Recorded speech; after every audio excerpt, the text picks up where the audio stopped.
Truth, honesty, and authenticity are massive when you're trying to get somebody to affect change and they're stuck in a hole. You walking up and saying everything's going to be okay when it looks bleak, they know you're lying to them.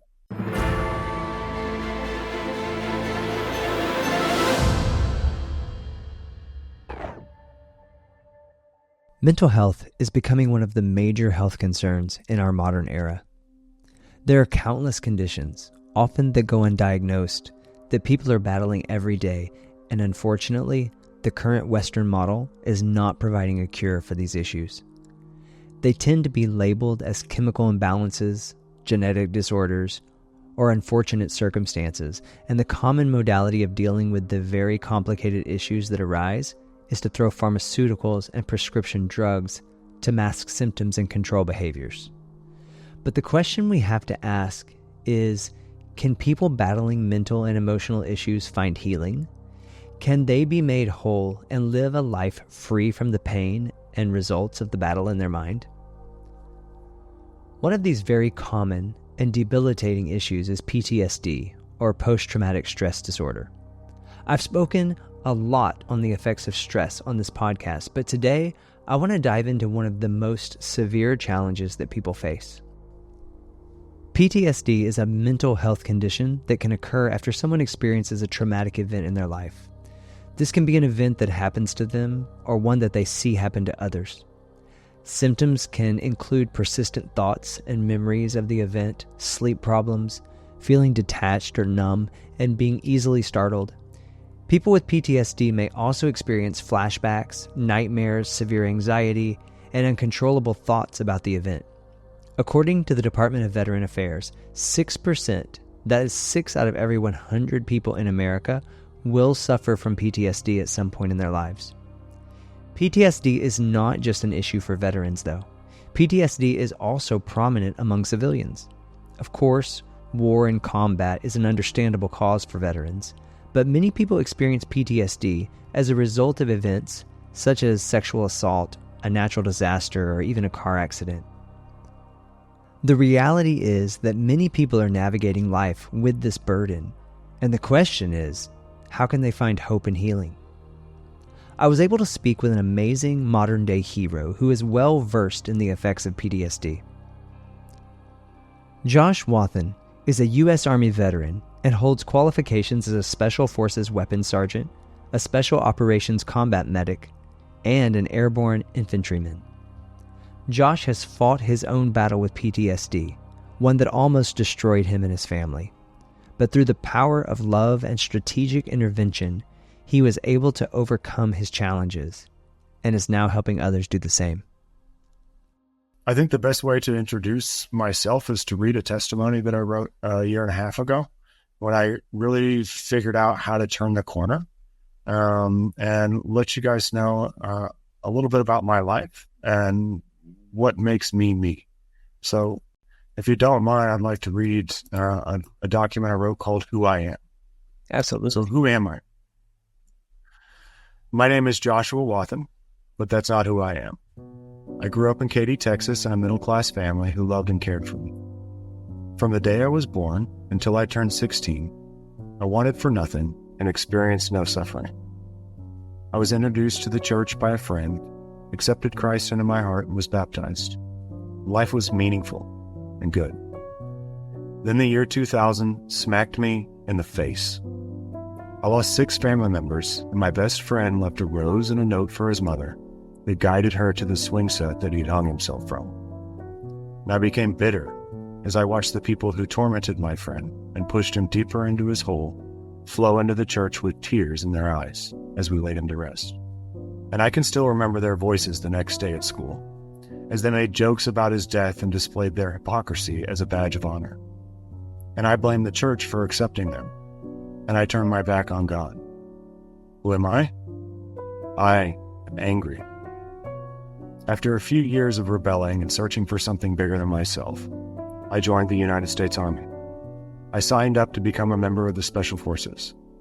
I completed 14 weeks of basic training, infantry school, and 3 weeks of airborne school, and then I shattered my ankle on my last qualifying jump. 10 screws, 1 plate, and 9 months later, I was running 8-minute miles uphill with 60 pounds in my bag, because nothing was going to stop me. It took me 3 years of suffering to earn my Green Beret, and now no one can take that away from me. I was placed on a murderous team with a mountain of a man as our leader, and we went to war. And I came back glittered with shiny medals for dark days done well. Who am I? I am tenacious. After 6 years of service, I left the military in search of another mountain to climb, and I ended up at Austin Community College. Not much of a mountain, but I quickly learned that being aggressive and opinionated was not the best way to survive in that environment.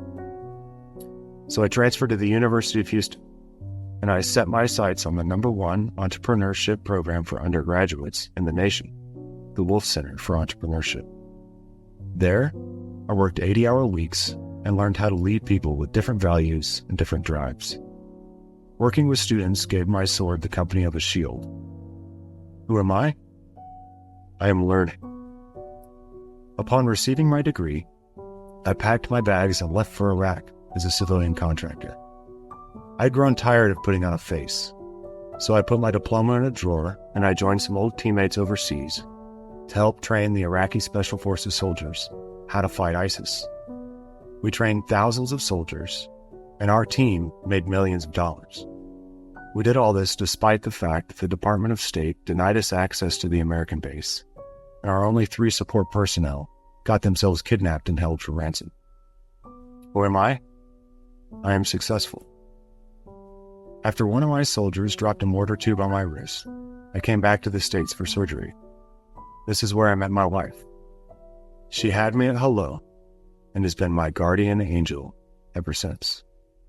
Her son is now our son, and he keeps my integrity in check on a daily basis, because where I lead, he follows. My wife and I made another human together, and this little daughter of mine is the light of my life. Who am I? I am loved. Now, the divorce rate for active special operations soldiers is approximately 95%, and I chose my family over my career. So, I had to find another profession. I leaned on my degree and followed my ego. I failed business after business because I thought I knew everything. I got scammed and I got screwed because I trusted untrustworthy people with the thought that I could change them. And then I stopped caring about trying because I was unfulfilled and without a purpose bigger than myself. Who am I? I am blind. I was deeply embarrassed. My mind was torn and my ego was shattered. So I quit on myself. I quit on my family. I quit on the world. And I decided that my VA disability was good enough and I didn't need to work anymore. So I got comfortable on my patio chair and lit a cigarette, and I stayed there for 3 years. I emotionally abandoned my kids, and I put the weight of my household on my wife. And like the living dead, I roamed the property and spoke to no one. Eventually, my guardian angel had enough and called a friend to come over to try and talk to me. After realizing that he wasn't going to leave, even though I had locked myself in my shop and told him to go away, I fell into a rage. I charged into my house, down the hall, and into the kitchen, where I slapped a light fixture that's the size of a church bell and shattered it into a million pieces. I pointed my bloody hand at my friend and yelled, "Leave now, or you'll never leave." And as he hustled out the door, I turned my hate towards my wife. I called her names. I told her that I hated her and that I was going to divorce her. Who am I? I am lost. You know, my wife could have left me that day, and I wouldn't have blamed her. But she is no ordinary woman. She is my guardian angel. Instead, she picked up the phone and called the PTSD Foundation of America and put me on the phone with a veteran who understood how I felt. That very night, I was at a warrior group with my brothers working on my faults. And during this journey, a veteran brother came out to my house several times while I was reliving my dark days and simply sat with me as a brother who had been where I was. Eventually, he and other brothers pulled me out of my home. Then they gave me a job, and with that job came purpose. Then they showed me Lone Star Cowboy Church, and with that church came life. Now I find myself leaning into my faith and saving lives. I find that the tears in the fabric of my family are mending. And here today, I see my bloody trail being washed away, and I thank God. Not anger, tenacity, learning, success, nor love could cure my blindness, because faith is the only map that truly leads to lost. Who am I? I am here. Who am I? I am His. Who am I? I am home. Man, Josh, thank you. That's powerful. You have probably lived multiple lives compared to what most people have experienced. But here you are on the other side of that. And that is such a testimony because, we all have our battles. We all face our challenges. But seeing other people that they've hit their bottom, they've hit their pit, and how they've been brought up. I'm so excited to hear that faith has been a big part of your journey and that really God is the one that picked you up out of that pit. I have my journey and similar experiences. And I think that is just so hopeful and encouraging. Your testimonial was eloquent, but I know that it didn't feel eloquent at the time. And so maybe the first question is, how do you start to look outside of the emotions, outside of the fog, the clouds, the clutter, and start to say, I think there's an issue that I need to take care of? Because I know for me, when I've been trapped in issues, it's really hard to see that that's what I'm dealing with. It becomes emotional and it just becomes you and automatic. And so what was the turning point for you, and how were you able to recognize, I've got to deal with some stuff? I was told, go deal with this. I think that's a huge, huge thing. I think isolation is the final symptom before termination. Mm-hmm. And if you have people that love you that are telling you something's wrong, then it's your duty to show that love back by doing something about it. And you don't have to do it alone. There's resources out there to help you. There's people that are going to tell you the truth. But I also want to make sure I highlight a very important point. Okay. If there are people that love you that are telling you something's wrong, you need to do something. Yeah. The first thing you need to do is make sure that it's somebody that loves you that's telling you that. Because there's a lot of people in this world that will tell you there's something wrong with you when there isn't. Yep. But if it's somebody that loves you, that you can trust, then you owe it to them and yourself to listen and seek help. Yeah. No, I think that's really well put. So looking back, hindsight 2020, were there things now that you can say, these are warning signs? These are specific things. These are ways I acted, ways I was thinking. Just kind of take us behind the curtain so that maybe other people, and of course everyone's different, but maybe other people can say man, yeah, that resonates with me. Yeah, I think if you have any one of the words that ends in lessness, like hopelessness, mm-hmm. worthlessness, helplessness, yep, anything like that. If you feel like, oh, this is hopeless, oh, there's no end in sight, woe is me, I can't do anything about this, I'm damaged goods, right? That's a problem. Yeah. There's, and I think it's a big reason why faith is a huge key to finding a purpose, because there is an instruction manual that tells you that is not the case. Yeah. So you've got to have that truth to stand on. Whether you feel it or believe it, you have to have that rock, that compass. One of the things I often say is that if you seek for the truth, you will find it. And so having at least that within you to say, what is my truth? Where is that? And I love that you and I share that in common, that the Bible is the foundation for us. I've had a guest on, and we talked a lot about mental issues, I guess you could say, for lack of a better term, which obviously PTSD is one of those things. We talked about anxiety and obsessive compulsive disorder and fears and things like that.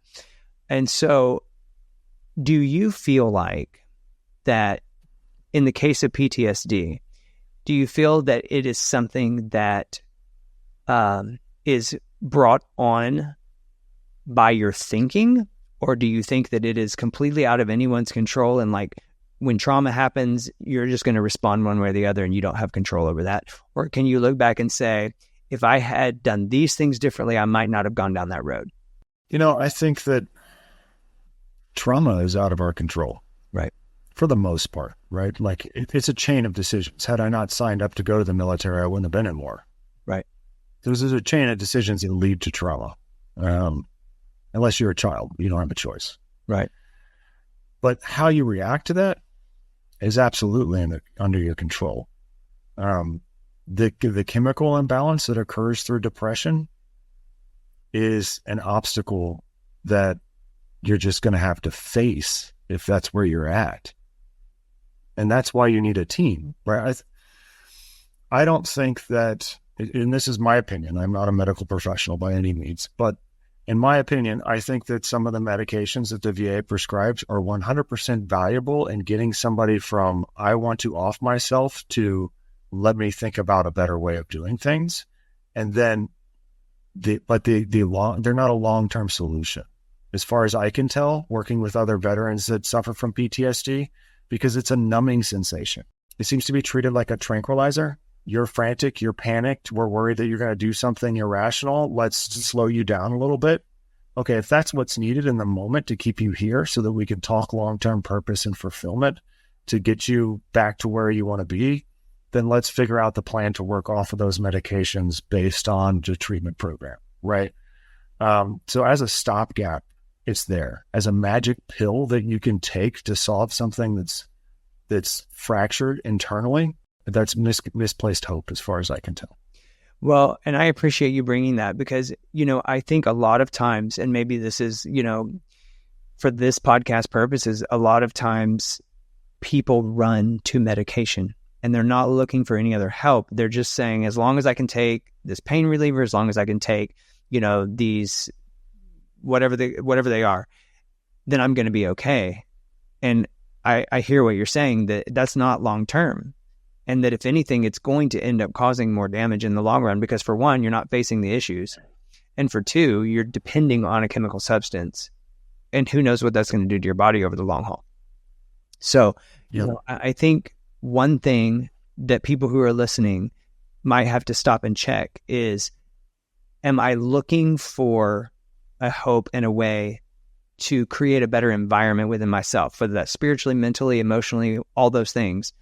Or have I just kind of given up and said, they've prescribed me this medicine and it seems to keep me in check, so we'll be fine that way. And I hear what you're saying, that don't settle for that.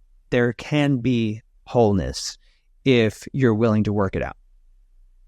Yeah, that's 100% correct. Especially if you talk about depression specifically, it's often compared to a 50-pound blanket that, I just don't want to get out of bed. This thing's kind of holding me down. Yep.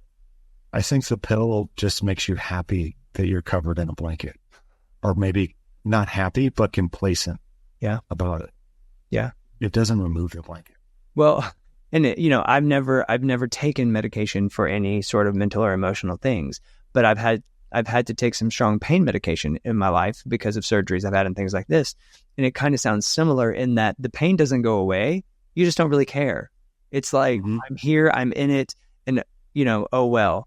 And then, once it wears off, then you care again. So I can imagine that that's kind of what it's like treating that in a way. Shifting gears just a little bit, tell me, what was your breakthrough? I know that your wife had referred you to a program, for lack of a better term, that was designed to counsel you. And, obviously you started doing that. So what was kind of the turning point when you started to feel hope again and to say, okay, maybe this is worth working through? It's a long process. I would say, the initial part was she didn't just refer me. She handed me the phone. Mm-hmm. And on the other side of that phone was another combat veteran that was like, bro, tell me a little bit about yourself. And so there's a mutual respect there. So I'm still a human. I talked to him. Sure. And he was like, oh man, you sound like a good dude. Come hang out with us. And so I was like, well, all right, that's not what I was expecting. Went and hung out, and I didn't say anything for a while. Warrior groups they're run like an Alcoholics Anonymous group or an NA group or something. It's a big circle. Everybody kind of talks. You don't have to talk if you don't want to. Yeah. But just being in a room and listening to other dudes go, this is what I've been through. This is what I've been through. In my head, it was, oh, wow. I'm not special.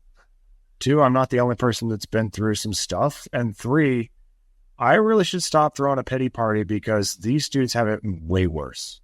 Wow. And so that was a big piece to just kind of start the process. And it took a while of going, not going, going, not going. And I think the biggest turning point was them, they took me on a fishing trip.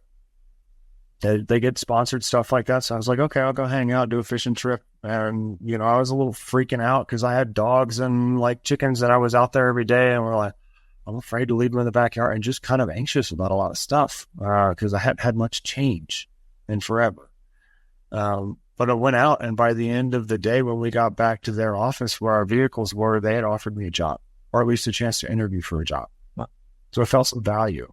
Yeah. And I've run companies before, right? Like I've taught leadership to, big CEOs and things like that. But then I had gone down this path of just self-pity and kind of this false narrative of, oh, I'm not really worth anything. And I think a lot of that was falling on my face with my ego. So then once I started working there, and I realized, oh, yeah, okay, this feels like the old me. It was, Maslow's hierarchy of needs. It was that self-actualization of, wait, no, I can do stuff. I can have an impact. I don't need to go sit out on the patio because I'm angry. Like, that's okay. I can be angry, but I don't have to react that way. Yeah. I think another piece for me was, you go to a therapist or a psychologist or whatever, and it seems to always be, and I've talked to a lot of them through the VA. Let's not get started down that road, but it seems to always be let me give you a hug. It's going to be okay. We'll work through it together. Da, da, da, da, da. And I do not respond well to that. Yeah. But when the dude sitting next to me was like, how are you going to call yourself a Green Beret and you're not even getting off the couch? Like, do something with your life. And I was like, okay, tell me more. I responded really well to a challenge. Yeah. And to other dudes creating a little bit of competition. Yeah. And there is a balance, right? If you have somebody at your house that you're trying to help, I wouldn't recommend just walking up to them and screaming at them. That's probably not a good idea. Right. But finding somebody that they connect with, that they can be very direct and upfront. Truth, honesty, and authenticity are massive when you're trying to get somebody to affect change and they're stuck in a hole. You walking up and saying everything's going to be okay when it looks bleak, they know you're lying to them. Yeah. But if you walk up and say, you're better than this and you know it, and I'm willing to help you be better, if you're willing to help yourself, will you please get out of that chair and come with me? You're probably going to get a better response. Yeah. Not always. Depends on the person, situation, all of the things matter, but you never lie to somebody that's in trouble. It sounds like to me what you've experienced is similar to what I've spoken to other people about, is that when people are dealing with these highly charged emotional situations, mindset, attacks within the mind and how that all works, there's a couple of key things that I think seem to be what help people get through it, what help people overcome it. One, it is having community and having someone there to speak truth to you. And then 2, it is an intentional reset of your thinking, because you get trapped in like this cycle of thoughts. And I think, again, like we were saying, that's the part that a pharmaceutical cannot do for you. all it's going to do is mask a symptom, just like in normal healthcare. 9 times out of 10, the pills that people are taking are just masking symptoms, but it's about getting down to the root. Tell us this, as we kind of wrap things up, how has this shaped what you're doing now? And I know that you're in a space where you teach leadership, and among other things. I know you do many things. And I feel like that you have a voice in this community of healing, and I don't know if it's mostly in the world of veterans or if you've extended that to, a broader spectrum, but maybe tell us a little bit about what you're doing now and how this has really been turned around for good. I am on a board of advisors for Owners in Honor, which is a nonprofit organization that's a search fund for veterans that want to buy and sell a business. They'll provide all the training that's needed for that, and they'll provide the financing function. I help out and volunteer with Mighty Oaks, PTSD Foundation, you name it. If they call me and they're genuinely having an impact, I will try and find a way to help, even if that's you need to meet X, Y, and Z people to help them fill gaps. And Mighty Oaks, I absolutely adore that organization. It's run by Chad Robichaux, has helped pioneer Save Our Allies and like all kinds of stuff. But it's all faith-based PTSD and suicide prevention stuff. And then I do a ton with my church. We run a Warriors of the Bible program where I go to a cowboy church, so there's an arena there for rodeos, and we leverage that property of 60-plus acres and the arena to do things like a Be Prepared class, where we talk about Revelations, and we talk a little bit about how do you prepare for a storm, natural disaster, anything like that. We do team building exercises. We do a Memorial Day event. We do an obstacle course for the kids. And kind of take these military-esque skill sets, find places in the Bible where they fit, and make sure that we incorporate God into everything, but more importantly, give God glory for everything that we're able to do. And try and use some of those activities to attract folks that maybe wouldn't have come to our church if they weren't there. To expose them to a little bit of value from a technical perspective and a whole lot of value from a spiritual perspective. Yeah, man, that's exciting. And I guess the theme that I'm hearing through everything is really giving people purpose, like letting people see that they're valued, that they do have a purpose, and no matter what they've been through and no matter where they are, it's time to move forward and do more with what God has given you, do more with your life. And you're a walking testimony of that, man. So thank you for sharing that. Truly appreciate it.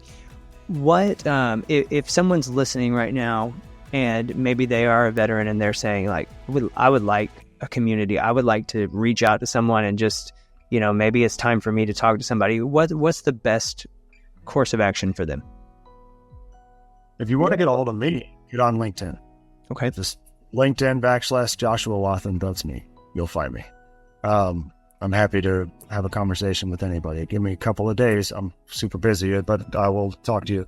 If you know somebody that needs help, the PTSD Foundation USA.org, I believe is their website. But if you just Google the PTSD Foundation, same thing with Mighty Oaks. So I'll give you a kind of a reference. Mighty Oaks does week-long retreats. It's basically a 5-star retreat where you're going to be on a massive ranch and get served 7-course meals 3 times a day and go through classes and small team stuff, and everything is faith-based. So even if somebody isn't connected to God, I would still recommend going. They'll get exposed to God, but you don't force anybody to do anything. It's just, this is how we've learned to solve this problem. Yeah. The PTSD Foundation, their in-house program is Camp Hope. So Camp Hope is a 9-month inpatient process. Both programs are totally free to the veteran. All right. Camp Hope, I believe, is only male combat veterans because it's all inpatient, at least right now. Mighty Oaks they have a women's program, and they have, I think they're allowing non-combat veterans as well through their program. So it's a week versus 9 months. And then if you need stuff in between, the PTSD Foundation basically runs an outreach program where they have community partners that are all different types of veteran nonprofits so they can find you something that fits for you. And I'm happy to be a guide as well. And, let me say this. A lot of the veterans that I've met that have PTSD, really bad symptoms for PTSD, war just unlocks childhood trauma. And they're fortunate that they are a veteran and they have the resources they have. Wow. So just keep that in mind if you're a listener and you're not a veteran and you're thinking, oh, who do I call? There's plenty of organizations out there. And if you need help, call. Let me know and I'll find you out. Man, Josh, that was probably the bomb there. That's powerful to realize that most veterans that are dealing with PTSD, it's not because necessarily what happened with them in the service. It's what happened before they got into the service, and then it was manifested, basically.